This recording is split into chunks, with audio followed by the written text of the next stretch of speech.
Let's get into some of the mechanics of the plot, Yes. and I think let's start with the central character, the women who are the central character of the book, because they start off in a city, go to the country, and they start off very, very spread out, and end up in the same place. Socioeconomically, yes. Yeah. Yes, So they do. take me through them.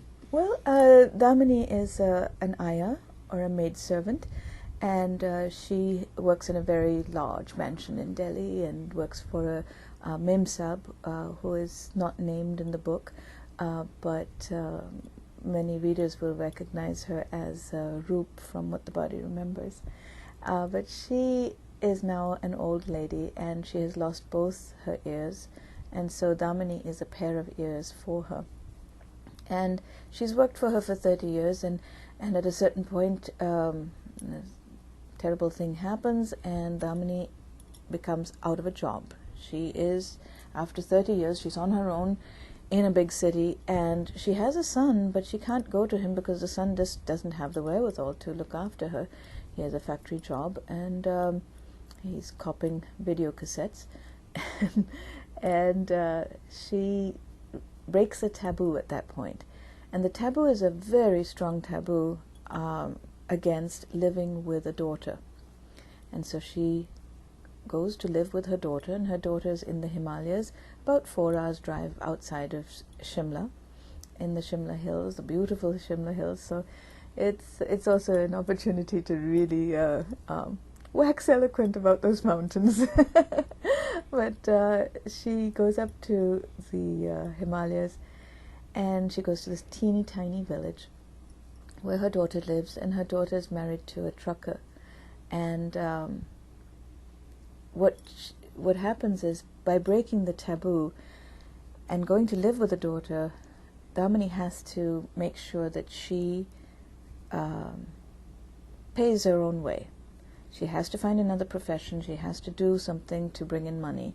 You can't just go and live with somebody, you know. So I think that would be the case anyway. You want to contribute to the family. So at that point, she tries to find other work, and she commits a terrible crime, actually, in the process of trying to retain the status quo, just to maintain things as they are. And she has to go on from that, and she has to redeem herself and balance her karma. And that's what the book is all about. But in the meantime, there's also another woman. Her name is Anu, and she is also found in a mansion when we start, except that she's the lady of the house. She's the lady of the house who sometimes has to cover up some bruises, and sometimes has to use a lot of makeup, and sometimes has to explain that she fell down or whatever, even though she lives in a Taj Mahal of a house.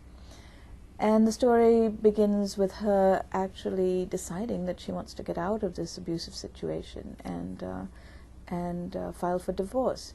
Now, that is a huge step in India as well, because you may separate from your husband, but there are very few people who actually file for divorce, and it's growing now. In the 2000s, but in the 90s, when the book was set, this is quite a radical step for a woman to take, and there weren't a lot of support organizations for her to fall back on at the time. A lot of activists, a lot of NGOs that had formed at that time, but not a lot of safe houses. And she really needs a safe house, and she cannot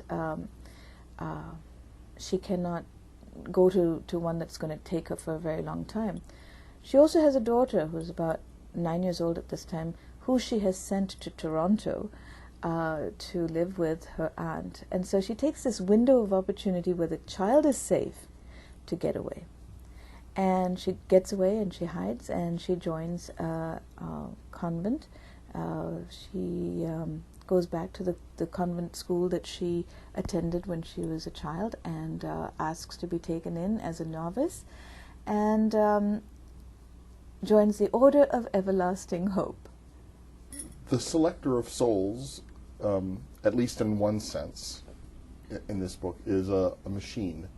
Tell me about that. Yes. Well, the title changes as you go along, but at a certain point in the story, the Selector of Souls is an ultrasound machine. That's what Damini calls it, an ultrasound. And the ultrasound tells you whether a boy or a girl is coming. And Damini feels that she is doing the work of helping women by making their lives better, by winnowing out girls so that they have boys and so that they are respected in their family and so that they have an old age pension, because that's what a boy represents. The son preference is there because a son will look after you in your old age, and a daughter is going to go to somebody else's family.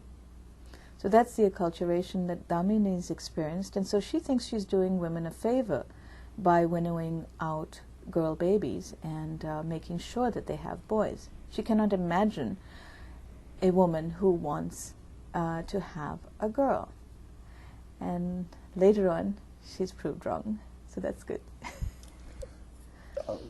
Good book. There's lots of meat in here, and I'm going to be thinking about Selector of Souls for quite a while. So, thank you. Thank you so much for having me. The book is The Selector of Souls, a novel. I've been speaking with the author, Shauna Singh Baldwin, and The Selector of Souls, published by Knopf Canada.